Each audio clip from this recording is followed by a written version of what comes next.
तर शेतकरी मित्रांनो, हे बघा ऊसाची पद्धत लावण्याची किती चुकीची पद्धत लावली नाही का. आणि कांडी खवली.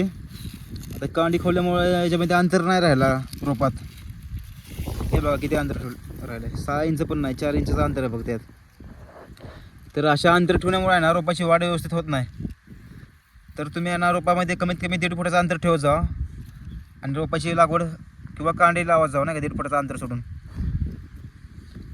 हे बघा किती नाही का किती चुकीच्या पद्धतीने ऊसाची लागवड केली आहे. हे बघा कमीत कमी याच्यामध्ये 1.5 फुटाचं अंतर पाहिजे तर ते लागवड सक्सेस होते. आता हा ऊस बघा तुम्ही, ते पलीकडे आम्ही लावलं रोप, त्या दोन्हीमध्ये अंतर बघा किती.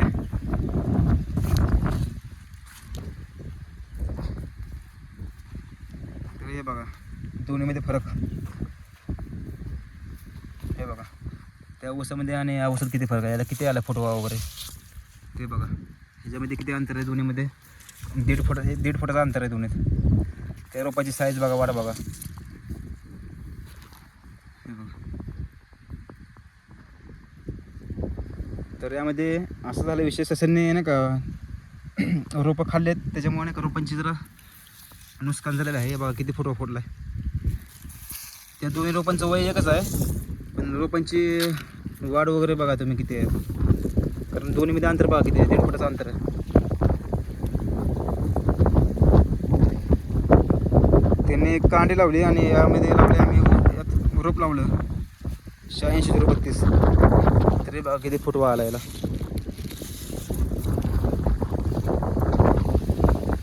कांडी आणि रोपात हाच फरक असतो. कारण रोप लवकर उगतं आणि कांडी लवकर उगवत नाही. म्हणजे 1 ते 2 महिने तुमचं ऊस लवकर नाही येणार. तर मित्रांनो, तुम्ही शेती करता, शेती तुम्ही योग्य नियोजन करून शेती करा. लोकांना माहिती विचारा. माहिती नसेल तर तुम्ही लोकांना माहिती विचारा. माहिती विचारून तुम्ही शेती करा. त्यात तुमचं चांगलं प्रॉफिट भेटेल तुम्हाला. जर तुम्ही चुकीच्या पद्धतीने शेती केली तर त्यात तुमचं नुकसानच होणार आहे. घाई गडबड करू नका अजिबात शेती करताना.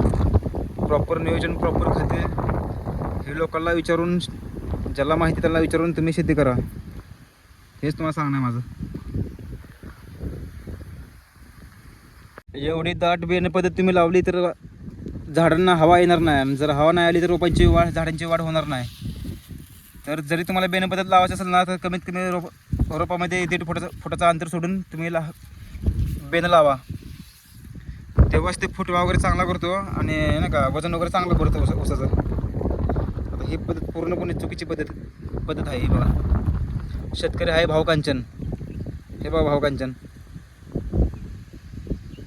तर तुम्ही अशा पद्धत वापरू नका. तुम्ही झाड रोप आणा ऊसाचं 86-032 वगैरे आणि तुम्ही रोप लावू शकता आणून.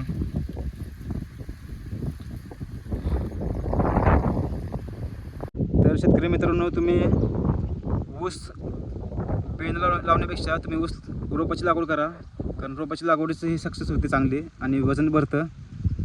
प्लस लवकर निघतो नाही का आणि खुरपणी वाचते. तर तुमचा खर्चही कमी होतो आणि ऊसही चांगला येतो. तर तुम्ही रोपाची लागवड करा.